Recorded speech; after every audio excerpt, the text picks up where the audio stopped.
هنا في جوجل اي ستوديو احنا نقدر ان احنا نكتب ونختار سنجل حد بيتكلم، يعني واحد بس هيكلم نفسه او هيتكلم ونسمعه، ونقدر نحط هنا طبيعة الكلام عاملة ازاي، وبعدين نسمع اللي هو عمله ده.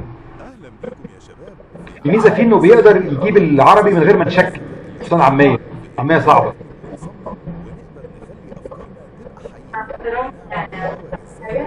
انا بحس ان هو برضه بيتكلم بدون واحد، مش زي ما ممكن انسان طبيعي يعمل ده ببلاش.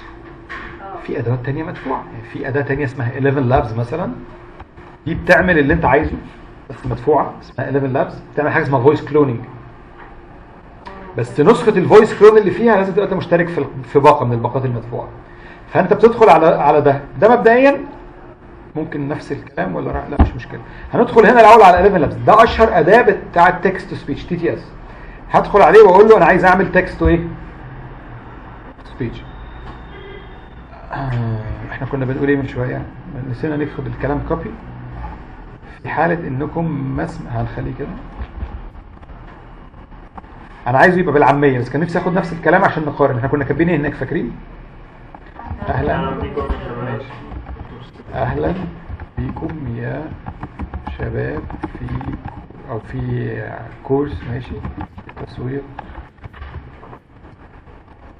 رقمي باستخدام الذكاء الاصطناعي. عايزين حاجات عامية بقى، اللي بنقدر نصمم بيه ونعمل حاجات بمجهود بسيط بس تبان مثلا ابداعي. هنا مش هنلاقي ان هو جايب العاميه خالص، هنشوف ده هيطلع ازاي يعني. فانا ممكن اخلي مين اللي يتكلم، اسمه هيثم، ده عندهم هم مش هيثم بجد يعني. ممكن نقعد نختار، خلاص انا اخترت مثلا هيثم ده كده فور اكزامبل، وبعدين عاوز هيثم ده يعني ممكن صوته سرعة الكلام تبقى بطيئة ولا سريعة، ممكن ان انا اخليه متوسط كده، وان الكلام فيه variations ممكن نحاول نبقى more variable.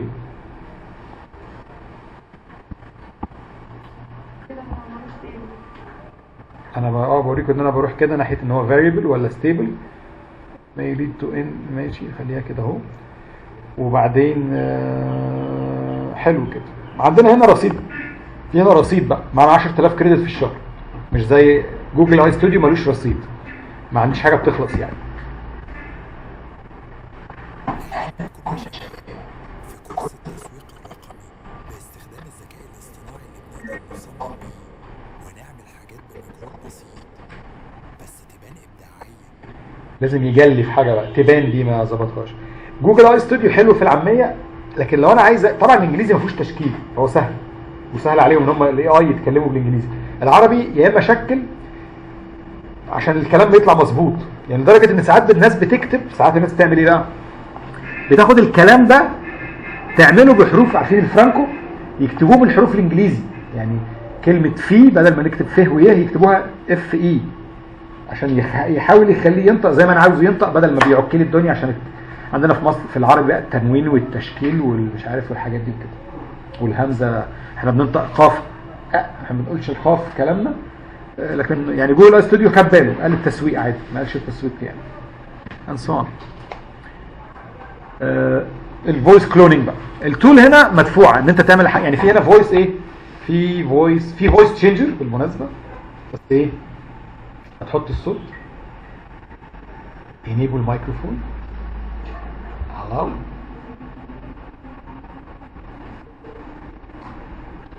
السلام عليكم، ابراهيم عايزني اعمل فويس تشينجينج، مش عارف هيعمل بيه ايه، بس هنعمل له اللي هو عايزه. وانت كمان كنت فويس تشينجينج لو انت هيطلعوا الدراسة المفروض يعني.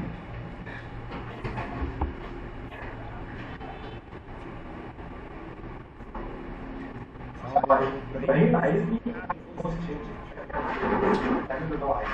ماشي، هنخليه يعمل بصوت مين بقى؟ اسم.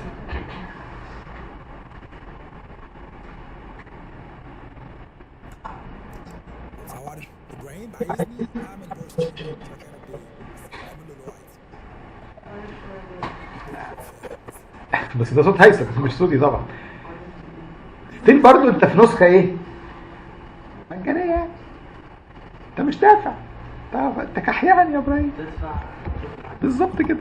في تول لطيفه فيها بقى الفويس كلوننج، يعني اسمها فيش اوديو. فيش اوديو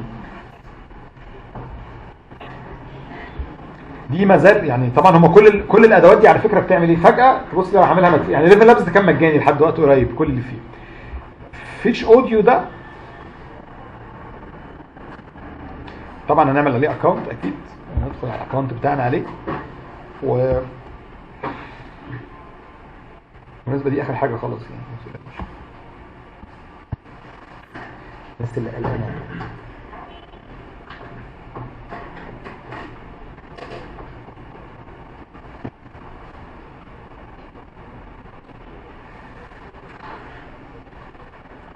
بس اسمه فور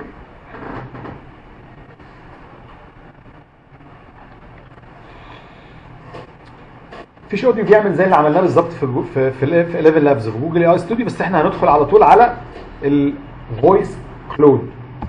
كلوننج يعني استنساخ. استنساخ الصوت، نسخه يعني. فهدخل ريكورد، ممكن كنت ابقى رافع MP3 فهقول له ريكورد. على الاقل لازم نسجل 10 ثواني علشان هو يقدر ان هو يستخلص تون ونبرة الصوت ويحاول ان هو يعمل لنا بيهم الفويس او الساوند اللي احنا عايزينه. فاولموست كده انا سجلت ال10 ثواني، هوقف وهحفظ بقى الصوت. الصوت لو انا بحفظه كمان انا لازم اخد بالي ان انا هحفظه مش جنرال. جنرال ده اي حد ممكن ياخده اصلا، يعني لما هاجي اسيبه دلوقتي هديله اسم، هسميه مثلا الصوت ده اللي هو ايه بتاع تاريخ سي مثلا تاريخ النهارده او اي اسم بغض النظر. اقول له كده انا عايزه يبقى بابليك ولا عايزه برايفت، ده ليه انا بس، لان لو انا عملته بابليك بس هو خلاص قفل لي البلان. كانت لو انا عملته برايفت انا بس اللي اقدر استخدمه. بابليك دلوقتي اي حد ممكن يدخل على البتاع ده يجيب صوت ويعمل بيه حاجه. anyhow مش خساره فيكم يعني، مش مشكله، بس هو مهنج ليه.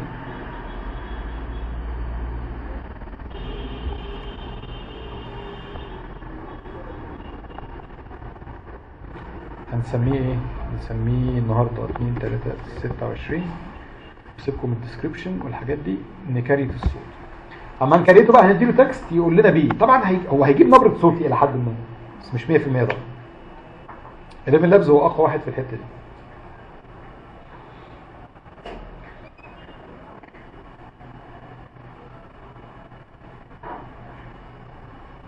انتوا متخيلين انت عندكم واجب قد ايه؟ متخيلين انتوا حد متخيل الواجب قد ايه؟ اساينمنت قد كده، يعني كل الحاجات اللي عملناها دي هتعملوها. والله يعني فيديو ايمج وفيديو من كانفا واي اي بقى، صور وفيديوهات وحاجات. لازم الاول الصوره الاولانيه والجي اي اف والفيديو، وبعدين ندخل نعمل بقى بالاي اي صوره برضو ونحركها ونحاول بقى. بس الصوت اهو يلا نستخدمه بقى. هو بيبقى جايب كلام كده معرفش من عنده يعني. شفتوا كان مجاني والله، كان مجاني ولا بقى مش مجاني.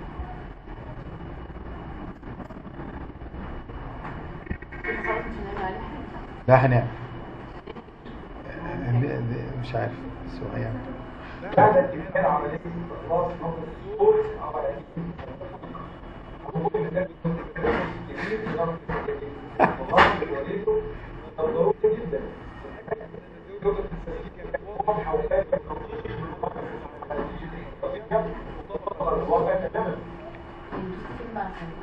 هي جنريت اند كانت لها علامه بلاي. جايب نبره الصوت الى حد ما، بس طبعا هبل في الكلام جامد. بيقول الكلام مش موجود اصلا، نص جديد، نص مسلسل النص. تمكنا اليوم من عمل مجموعه من الاشياء. على فكره هبعت لكم في فيديوز كمان فيها حاجات في كانفا كمان. يعني كانفا جواه تول لطيفه اسمها تكست تو افاتار. افاتار ده اللي هو افاتار يعني مش شخص حقيقي، بديله التكست وهو بيخليه يتكلم. لو معاكم دقيقه، لو مش مستعجلين قوي يعني ممكن اوريها لكم. خلاص خليكم قاعدين كمان 5 دقايق بالظبط. انت وراكي ايه؟ مستعجله؟ عايز تمشي؟ طب خلاص لو انت وراكي ميعاد او المواصلات او كده ماشي يا ساميه. ماشي يا دينا. هوريكم في ثانيه واحده. حطيتوا مترو وبعدين القطر صح؟ كنا بناخد ساعتين ونص في الطريق. انا عارف بس قصدي يعني مفيش ميعاد حاجه يعني. ليه العبور؟ ليه مترو عدلي منصور؟ بناخد ساعة بتاخدوا بقى من هناك ميكروباصات؟ حاجة تودينا العبور. طب ليه مش القطر؟ عشان القطر السريع ده. لا ده هيروح عندنا يروح ايه؟ القطر السريع، في قطر سريع كده بيطلع من عدلي منصور يوصل العاصمه وبيعدي على العبور. ما ينفعش الحاجات دي عشان في ميه جوه كده. طيب بصوا هنا برضو هنجيب عموما ادوات الاي اي. على فكره كانفا مليان ادوات اي اي. هتلاقوها فين كلها؟ ابس. نفتح ابس ومثلا اللي احنا عايزين نعملها اسمها تكست تو افاتار.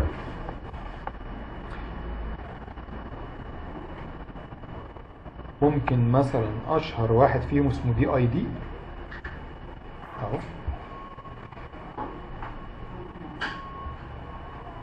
في كذا واحد يعني.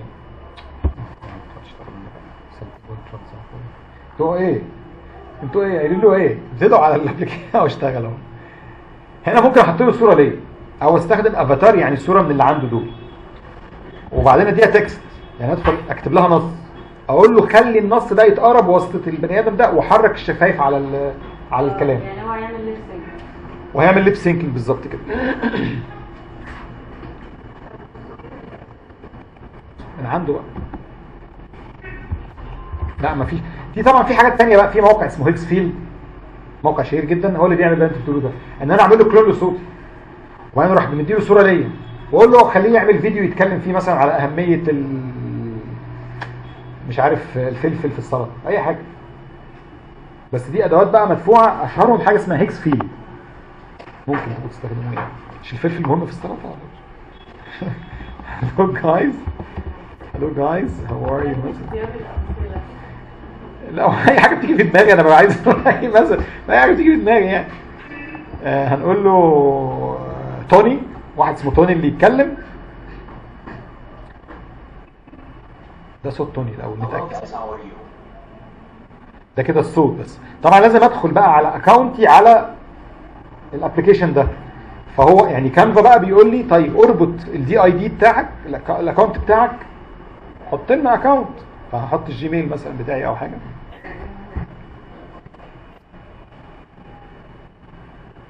تامر فتحي ده انا بقعد اعمل جيميلات كتيره بقى عشان ايه؟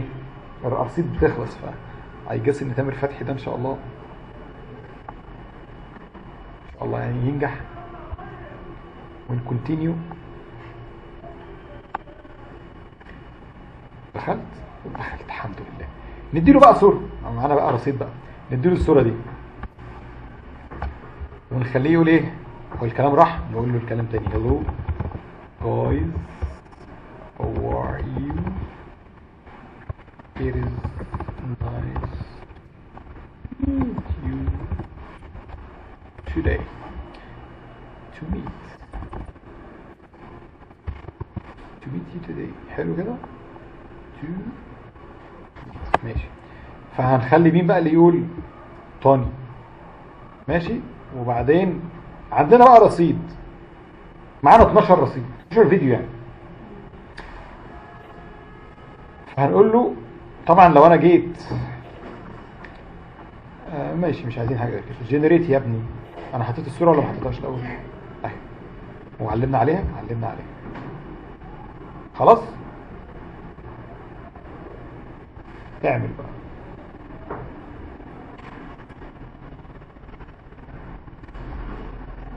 على ما هو يخلص. اشهر بقى موقع بيعمل القصه دي بس بيد اسمه هيكس فيلد، بس ممكن يكون بيدي كريدت طبعا، ممكن تبقوا تجربوا فيه. ده بيعمل اللي هي ايه هو موقع عموما لامم كذا اداه من ادوات الذكاء الاصطناعي، وعليه فكره ان احنا ممكن نعمل ان صوتنا احنا بقى يتحرك على صورتنا احنا، ويبقى الموضوع لطيف يعني.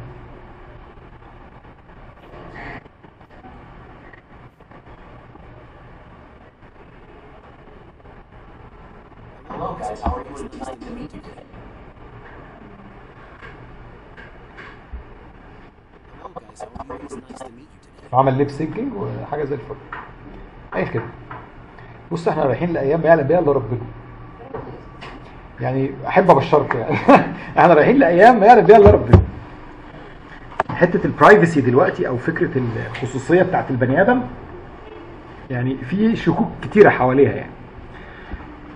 اني كويستشن ندوس صفر بقى براحتنا.